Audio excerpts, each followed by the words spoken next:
कपड़े धोने वाली बहू। शादी के पहले से ही विभा को कपड़े धोने का बड़ा शौक था। कभी नल के नीचे तो कभी तालाब के पास। अरे मेरी नीली वाली लुंगी नहीं दिख रही है। विभा की अम्मा, कहाँ रखी है लुंगी? अरे वो तो विभा ने परसों ही धोकर रखी थी आपकी अलमारी में, देखो वहीं होगी। वो ना मैंने आज धो दी, मुझे लगा कि गंदी हो गई होगी। अरे कैसे गंदी हो गई थी? उसे तो मैंने पहना भी नहीं। हे भगवान, इस लड़की के कपड़े धोने की आदत से परेशान हो गया हूँ मैं। जितना तो घर में राशन नहीं आता, उससे कहीं ज्यादा डिटर्जेंट पाउडर का खर्चा है। इसकी शादी करवा दो, शादी जाए अपने घर में ही करे काम, फिर चाहे घर के कपड़े धोने हो या पूरे गांव के। हाँ ठीक बोल रही हूँ, देखता हूँ मैं कोई लड़का। वो दिन भी आ जाता है जब विभा को देखने लड़के वाले आ जाते हैं। लड़की मुझे अच्छी लगी। होने वाली सास कहती है, बेटी अगर कुछ पूछना है तो पूछ लो।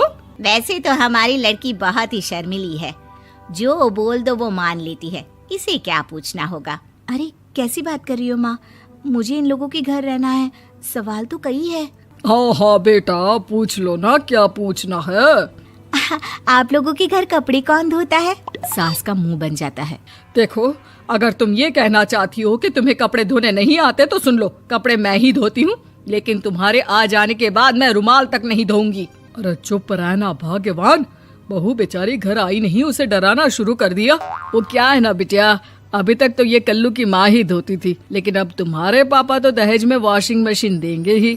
तभी विभा की माँ बोल पड़ती है, सवाल भी पूछा तो क्या। वैसे भाई साहब, मशीन की तो फिर भी कपड़े धोने की कैपेसिटी होती है। मतलब जो बिटिया दे रहे हैं ना विभा, इसे कपड़े धोने का बहुत शौक है। ये आप लोगों के क्या, आस पड़ोस गांव मोहल्ले सबके कपड़े धो दे और उफ तक ना करे।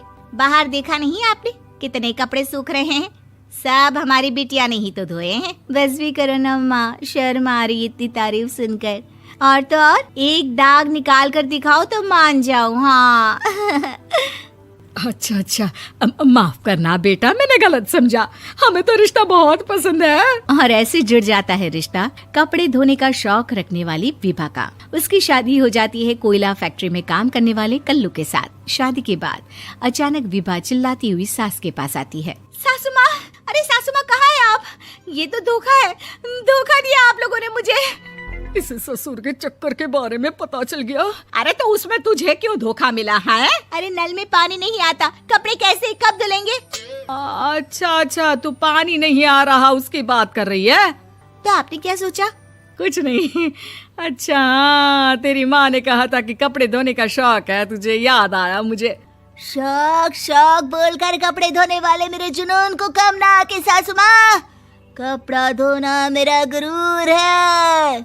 तभी पति भी वहाँ आ जाता है। अभी मैंने इसे सनी देओल की फिल्म दिखाई है, उसी के डायलॉग मार रही है माँ। अच्छा सुन, साफ साफ बता रही हूँ, पानी सुबह 4 से 6 और शाम को 10 से 12 आता है, समझी? विभा टाइमिंग सुनकर हैरान हो जाती है। ये क्या भूतों का मोहल्ला है? सुबह 4 बजे उठकर कौन कपड़े धोता है? 4 बजे टंकी में पानी जाता है, फिर सारा दिन धोना ना, किसने मना किया? अरे कैसी बात कर रही हैं? 200 लीटर की टंकी में कितने कपड़े धो लूंगी मैं? सुबह ही उठ जाऊंगी मैं। अब क्या था, विभा सुबह 4 से लेकर रात के 12 बजे तक कपड़े ही धोती रहती। एक रोज सास पड़ोस से निकलकर कहीं जा रही होती है कि साथ वाली कहती है, हाँ कल्लू की माँ, जरा ये बताओ कि 2 साड़ी है, 2 ब्लाउज और एक पेटीकोट और एक नाड़े वाला लंबा कच्छा। हाँ तो? अरे तो क्या, कितना लोगी धुलाई ये बताओ। धोबन दिख रहे हैं हम क्या? हमारे पति सरकारी नौकरी से अभी रिटायर हुए हैं और बेटा सुपरवाइजर है कोयला फैक्ट्री में। धोबन समझ रखा है हमें? हाय रे कल्लू की अम्मा, माफ कर दो, वो तो मोहल्ले में यही सब बता रहे थे कि तुमने बहू को कपड़ा धुलवाने के काम में लगा दिया है। सास को पड़ोसन की बात सुनकर गुस्सा आ जाता है। वो घर पहुंचती है जहां घर के बाहर ही इतने सारे कपड़े सूख रहे होते हैं जितने कि किसी धोबन के घर पर। अरे ओ कल्लू की दुल्हन, बाहर निकल।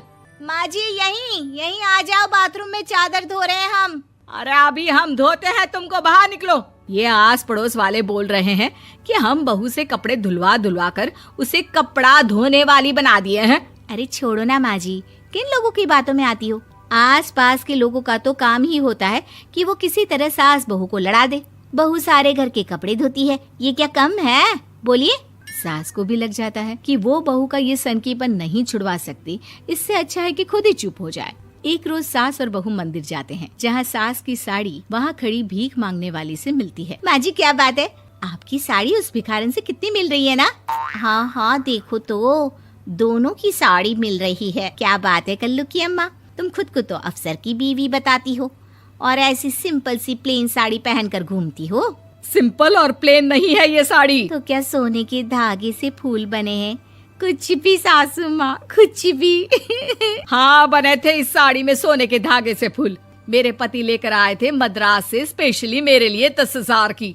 ताहे भाई साहब इस भिखारन के लिए भी सेम टू सेम साड़ी लेकर आए होंगे 10,000 की।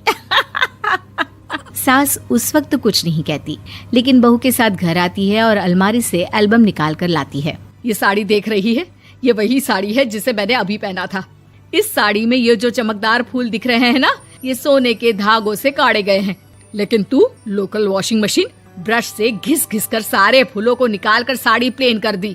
मुझे माफ कर दीजिए सासू माँ। और तो और, जब मैंने तुझे तेरी गलती के लिए कुछ नहीं कहा, लेकिन तूने तो सबके सामने मेरा मजाक ही बना दिया। क्यों? बहू को समझ में आ जाता है कि अब से उसका कपड़े धोना बंद।